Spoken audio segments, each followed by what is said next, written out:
İyi günler arkadaşlar. Kanalımıza hoş geldiniz. Bugün yine sizler için yepyeni videolarla karşınızdayım.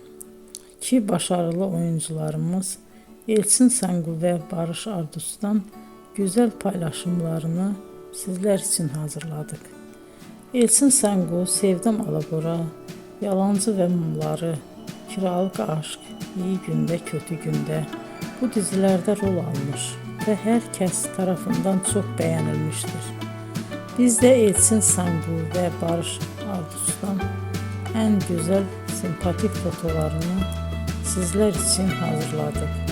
Bu karelerin devamını istiyorsanız emeğe saygı olarak kanalımıza abone olup yorum yazmayı unutmayın arkadaşlar.